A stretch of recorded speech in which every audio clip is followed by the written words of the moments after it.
Hey everyone, I'm Xonani. Welcome to my new video. This is the first one after my little summer break and I'm so excited to be back and creating again.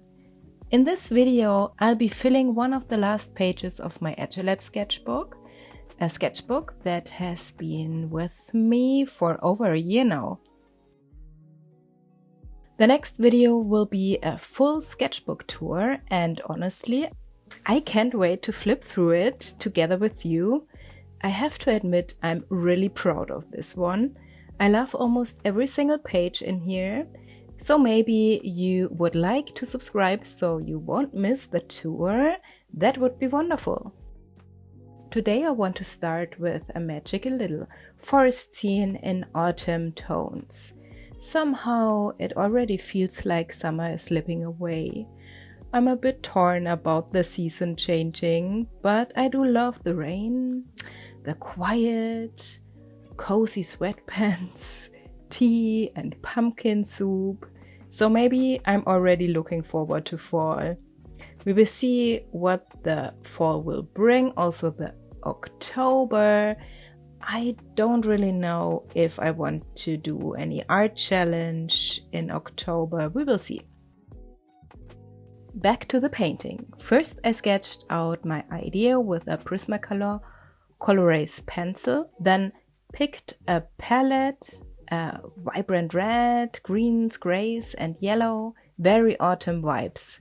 By the way, this is actually my finished watercolor palette of all my favorite colors. I already tested it during my vacation. Maybe I'll still make some small changes, but overall I'm really happy with it. I even filmed a video where I introduce the whole palette to you, swatch the colors and explain why I chose them. I'm not sure yet if I should upload it here on YouTube or maybe just keep it for my patrons. Let me know in the comments if that's something you would like to see. The colors I used for this page were Rosa Gallery Pyrrole Red, QOR Sap Green, Daniel Smith Undersea Green, QOR Naples Yellow, Rosa Gallery Indenthrene Gray, and QOR Isoindolinone Yellow. I started with a wet and wet background. I love how things happen by accident, colors flowing together, creating beautiful textures and patterns. The paper in the sketchbook is hot pressed, which means it has almost no texture, so the granulation of the colors doesn't show up as much as it would be on cold press paper. But since this is really high quality paper, you can still see it. And honestly, I just love working on hot pressed paper, especially because I often add colored pencils details later. And when I think about autumn, of course, I also have to think about October. That means Inktober, the art challenge that goes on for the whole month. Sometimes I join it, sometimes I don't. Last year I even created my own prompt list, but unfortunately I didn't have enough time to follow through completely. Still, some of you joined me for Xontober and you created such beautiful artworks. I was very happy about that. This year I'm not quite sure if I'll take on the challenge again, maybe with my own list. Or maybe just following an existing one. Right now, I honestly feel like I never have enough time for anything. But it would be really amazing to participate again. I just haven't decided yet. Will you be taking part this year? And if so, which prompt list are you going to follow? I think the official list looks pretty nice this year. I read through it quickly and the prompts felt nicely balanced and quite inspiring. Birdtober would also be lovely. Or maybe I'll find something more mystical and magical that fits my style better. Well, we'll see if I take the plunge. You will definitely hear about it if I do.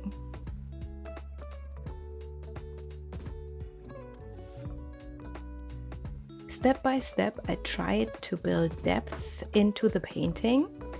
I worked with negative painting, darkening the background. I'm planning another step-by-step tutorial on negative painting soon because so many of you requested it after my how to paint death in watercolor tutorial. I will link this for you, of course. I think it will be a nice addition. Simple exercises that show how easy it can actually be once you understand the concept. Of course, I let each layer dry in between, otherwise the colors would muddy up or bleed into each other where I didn't want them to. Drying time also makes it easier to get crisp edges.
Next, I brought out my Mijello gouache.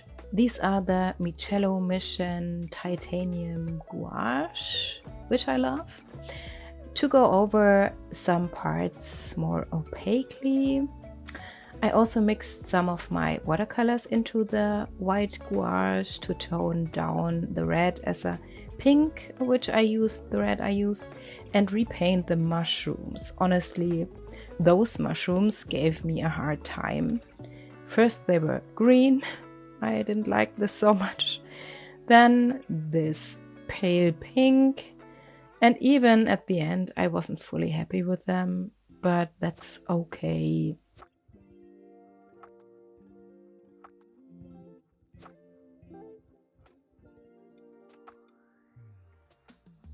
Adding some texture to the trees was definitely the right decision, and of course a few little flowers on the ground had to be there too.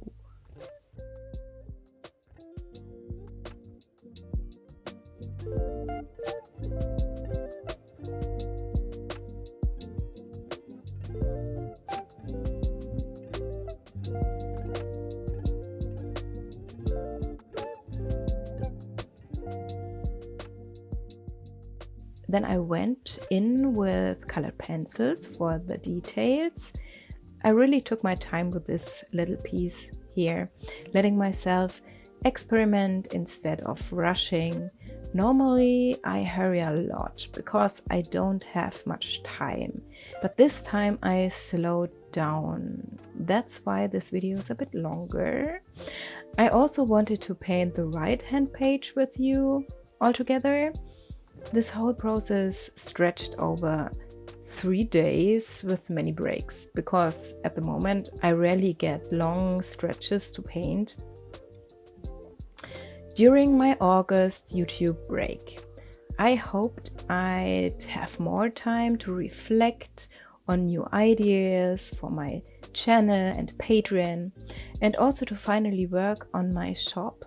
I didn't have as much time as I wanted, but I did gain some clarity about what's next. One thing I realized, good videos sometimes just take longer. I had been stressing myself a lot before, trying to get everything done quickly, and that's not healthy.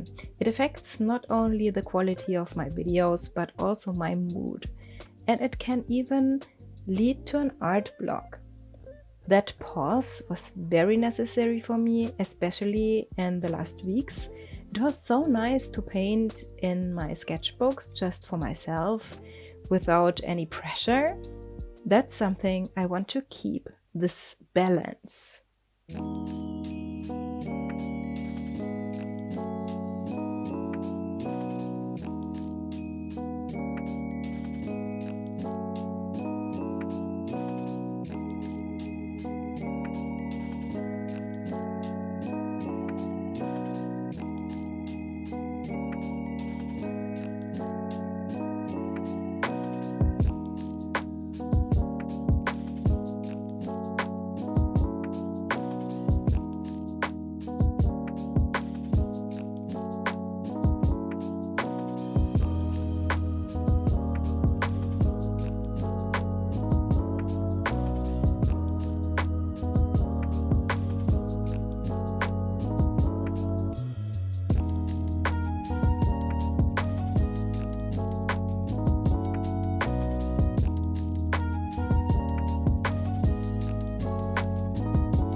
Now onto the second page.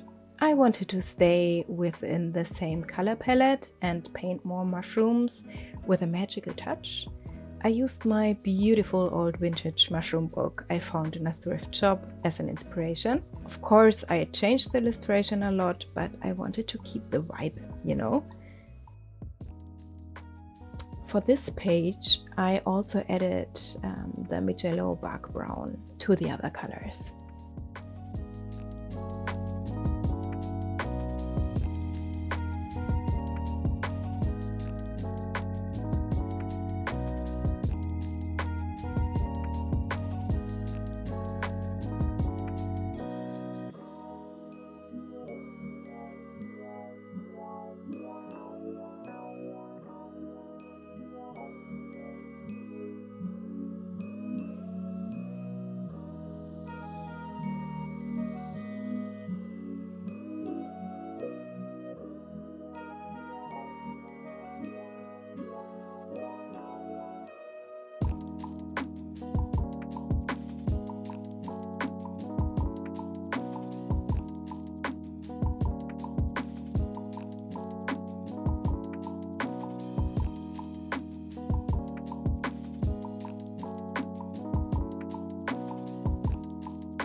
While the page was drying, I swatched all the colors I used for this spread at the bottom of the page.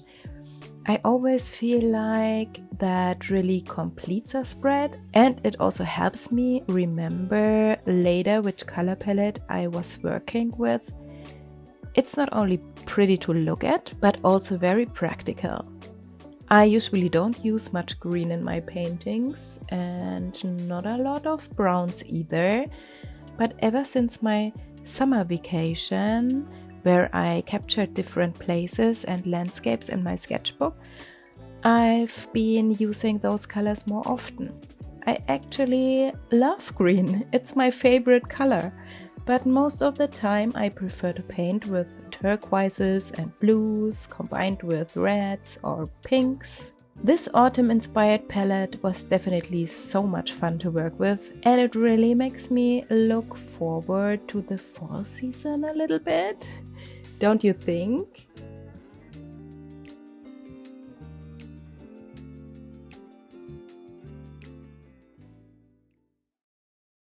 This little illustration turned out a bit lighter and airier since I didn't start with a fully painted background this time.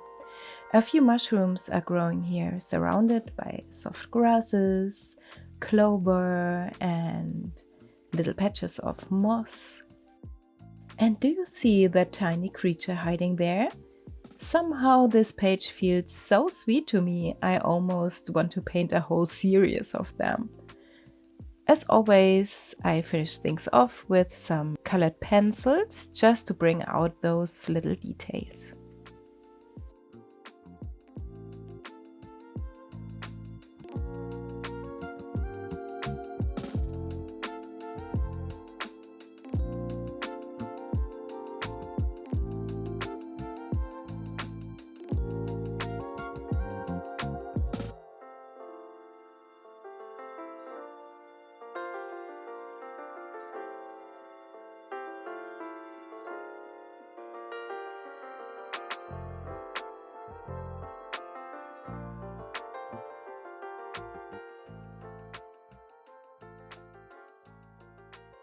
In the end, I really love the spread. It feels like a worthy goodbye to the sketchbook here on the channel. I hope you enjoyed this video. Please don't forget to like it, subscribe and hit the bell so you won't miss next week's full sketchbook tour. Thank you so much for all your support. And a huge thank you to my wonderful patrons. You are the best. See you next week, take care and have an awesome time, my friends. Yours Xunani.